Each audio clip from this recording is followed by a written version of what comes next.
that for 10 years as a contractor. So I just want to let you know that there were 3 of us brothers, for those of you, some of the old ones like Morris Gerhardt and others, they know and Patrick, but we've been around a while, and we were contractors. We were not from the other side. But we started this because there was a pricing system out there, PMS CompuClaim. You guys remember that?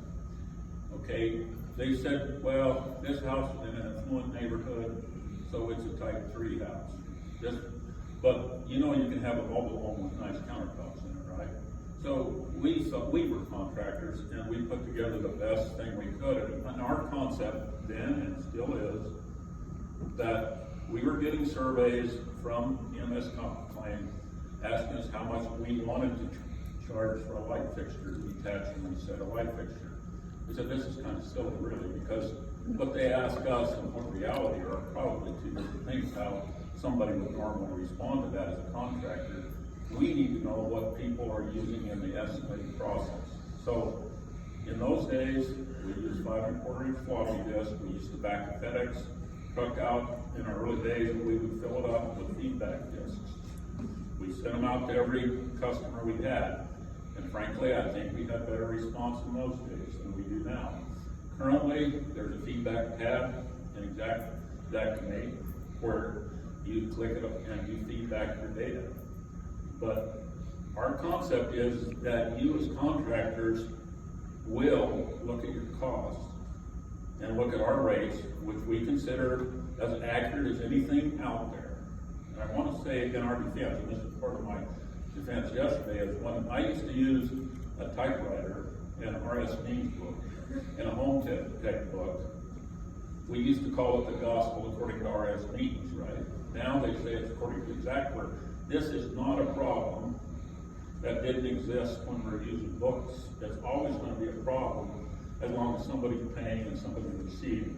So my contention is we are very willing to work with RIA and contractors in general to come up with a better process. And we appreciate your feedback. I appreciate Ed visiting with us.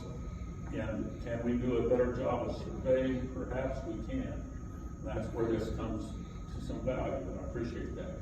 But we are also very open to phone calls. If you have concerns in your area about the electrical rate, for example, in Bozeman, Montana, then maybe you should be on the phone calling our pricing department and say, you know, we're in a small community, this rate hasn't changed for a long time, what can you tell me? And if we can independently verify that, we do, and we do it all the time. We don't claim to be perfect, and we don't claim our prices are anything other than reference prices for your area. And we need contractors to look at their costs, and if they don't match your situation, you know, we really do depend on you to feed back to us the proper price. Another quick point was on the ablation technology, the laser ablation we saw yesterday. We will not put that in the price list until you guys put it in and start using it. They can contact us, but we need your pricing. If you're charging for Matterport, a good example we just heard a minute ago, we won't put a charge in for Matterport until you guys start charging for it. When thermal imaging first became popular, we put it in as a bid item because nobody would put it in at any particular price that had any consistency. In fact, most people did it for free. So my point is, we're very open to feedback. We do need you to put new items in because we report on them. You can contact us at Xactware. Just look at our 800 number, ask for pricing, or email us at pricing@xactware.com. It's as simple as that. We look forward to working with you. I've been at RIA since the 80s, so I've come almost every year since then. We're a big supporter of the organization. Yeah. Thank you. Before you step down, could I ask a couple of follow-up questions? Yes. Okay. You mentioned you won't put an item in until contractors start charging for it. What would you say to the contractors in the audience who say they're not allowed to charge for something by the insurance industry until you put an item in for it? You got to put it in. I mean, you have to note it right in the old days, or you put a note in nowadays, but you've got to put it in. If it's a cost, you've got to put it in. And I don't think there's a contractor in this room that thinks Xactimate fits every situation, and you can't put some line items in there. Okay, you're talking about putting it in, but before you were talking about actually charging for it. Are you saying that Xactware is not going to report on prices until they've actually been charged in the market? Well, that's correct. Like ablation technology would probably have to have multiple inputs by contractors and what they charge per square foot or however they choose to charge for it before we will determine, okay, that needs to be an item. We could also work with the manufacturers, determine the cost of equipment and work on that. But we do need you to start using the technology and charging for it, putting line items in the price list because we do know new items. I believe when we were speaking earlier, you said back when you were a contractor, you were using RS means for pricing? And home day, yeah. Okay, and when you came upon a new technology or something that you wanted to use that wasn't already in RS means, did you ever have an adjuster say, if it's not in RS means or one of these two, you can't charge for it, we're not going to pay for it? I don't recall that, and they didn't have the presence we have, if that's your point. Yeah. But at this point, we don't have the same presence. So, I mean, we have more presence than RSD did, surely, so. So, should they charge for it even though the adjuster isn't going to pay for it? The adjuster says, no, I'm sorry, we don't pay for it. I was an estimator for many years, and if you haven't argued with an adjuster about what they're gonna pay, you're not much of an estimator. I'm just saying, I hear what you're saying, but we can't resolve those negotiations. They're always going to be there. Right. You don't want to get in the middle of the disputes between the contractor and the insurance company, right? Oh, that's kind of frontline type. Yeah, that's Unless it's some anomaly that's out of order, you know. Right, I You understand. can point out to us and we're glad to work. Yeah, you spoke a couple of times about feedback, and my understanding is you're saying that Xactware is relying on the people in the audience here to provide the data to Xactware in order to come up with the prices. Is that right? Yes, and Mike Folk and Greg Klein did a presentation at RIA conference this year explaining that feedback process. We try to educate on that as often as we can. I know Jim Justison has done several presentations I'm familiar with, but if people are not feeding us back their information, then it's not getting counted. Is there something in the Xactware license agreement that requires the contractor to give you guys information? No, it's voluntary. Okay, why should the onus be on the recipient of the service to provide the data that enables the service provider to provide the service in an effective manner? If this is a debate, I'm not going to go on that one. So. Okay. You know, that's just the way it's set up and it's always been. And, you know, if you can come up with a better method that you can explain to our pricing department, welcome. A contractor said to me the other day, he said, you know what, if I go out and I remodel a kitchen and the homeowner complains that the kitchen cabinets weren't done right, I can't respond to that complaint by saying, you didn't help me put in the kitchen cabinets. It's my job to put in the kitchen cabinets. How would you respond to that analogy? Would you repeat that? I'm not sure. Yeah, I'm talking about the reliance on the contractors to provide the feedback. And what I'm hearing from a lot of contractors is they're expecting Xactware to take the active role and to actually affirmatively perform the surveys instead of relying on the licensees to provide that information. Well, if people understand properly our role, we statistically analyze what prices are used in the estimating process, and it has always been voluntary, and it still is voluntary for the contractor to participate. Okay. And how frequent are the surveys? You'll have to ask our pricing department. I don't know that. Okay. If I'm working on a legal case and I show up at trial and I forget to file a motion that needs to be filed and I miss a deadline and I lose the case, I can't tell my client after I've lost the case, you know what, you didn't help me, you didn't give me the information I needed. I don't think that flies. Does that fly? You know, I just want to give our side. I don't want to get into a debate, but I see your point. And you're welcome to continue. Okay, so I think it's the will of the industry that the surveys be done on a more frequent basis. Does Xactware get that message?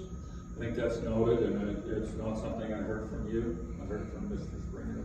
So, Yeah, the conversation we had with our pricing department here. I was looking at some pricing graphs this morning, and I noticed that in the last 5 years, the price across the country for cleaning remediation technician in the U.S.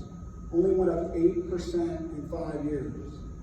Now, everybody responded yesterday that they think the prices are going up at least 5% per year, at least 5%. Some are telling me 10, but let's just say if it's 5, that would be 25% over the course of 5 years. So how would you respond to those who are concerned when they see 5 years across the country, it's only gone up 8% for a cleaning remediation technician? I mentioned the contact methods we have. We're totally open to any discussion with any local contractor that's concerned about their pricing in any given area. In Phoenix, Arizona, the price for cleaning remediation technicians was completely flat for the 3-year period from January 2015 to January 2018. In Redding, California, there was only a 2% increase from January 2015 to January 2019. And then in May of 2019, it jumped 6%. In Boise, Idaho, the price for cleaning remediation technician, according to the Xactware graphs, was completely flat from January 2017 to January of 2019. It's gone up a total of 8% in the last 5 years. In Minneapolis, it was flat from the beginning of 15 to the middle of 18. In Richmond, Virginia, it was flat from the beginning of 15 to the beginning of 17. It went up a few percent between the beginning of 17 and the middle of 19. And then there was a 20% spike in July of this year. Okay, I don't have the detail you do in front of me, but I will say cleaning was 10 cents a square foot for 10 years when I was in the business. That was before software. So it does require feedback, and it requires them to increase their pricing. If they're in a competitive environment, most people will not change the common items. It also requires surveys on the part of Xactware, right?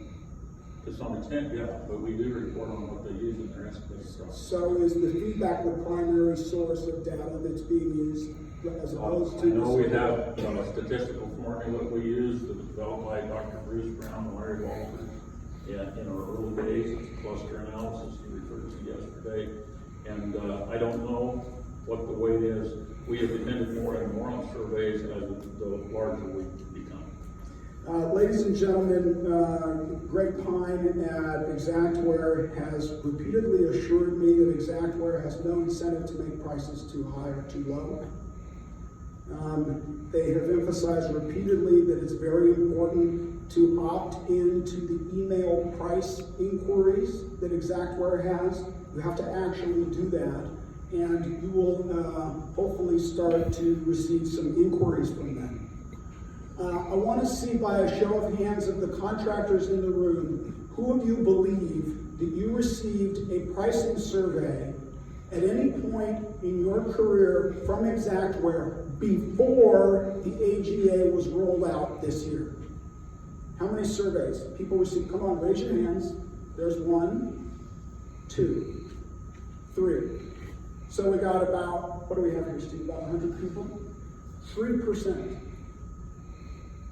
This creates a concern that surveys aren't being done. You follow that concern, right? I am concerned if that is truly the case, but what you realize there's a lot of surveys that go unnoticed.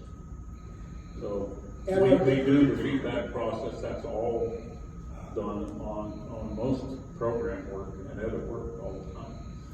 At our annual convention this year in Phoenix, Mr. Pine mentioned to us that in some instances, Xactware has found out when it made phone calls and identified itself as Xactware performing a survey that people didn't want to share. So what they started doing instead of that was to not mention that they were from Xactware and just do it more anonymously. That has created a concern among the membership that there's no way to validate or track or confirm that this has been done, and that Xactware is asking restorers to simply take their word for it that these phone calls are taking place, when it seems a little bit mysterious. And I think I speak on behalf of the membership when I say we need more transparency and we need more communication. And I'm very grateful to you for being here today to speak with us about that. And I think and hope that you follow where we're coming from.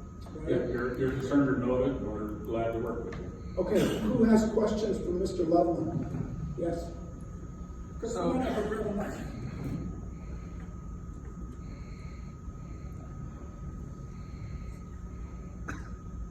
So we've been told for years contractors are bad at responding to the pricing feedback, and I'm guilty of it for sure.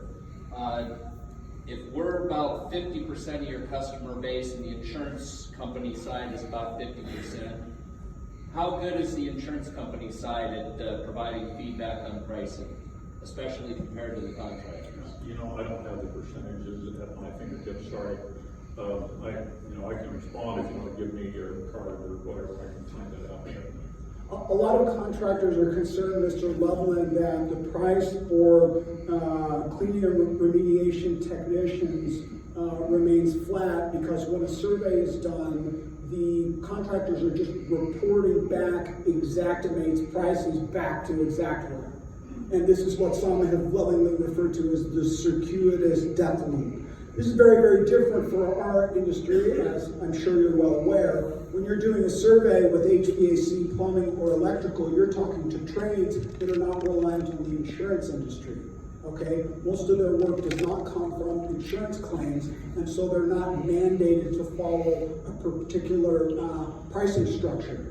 But these ladies and gentlemen here, your customers, they are reliant on insurance dollars, and that's where Xactimate comes in. I'm hearing the majority view that Xactimate has a monopoly over this, and so they believe that they're stuck and they're locked in because the only prices that are being used to determine Xactimate prices are Xactimate prices.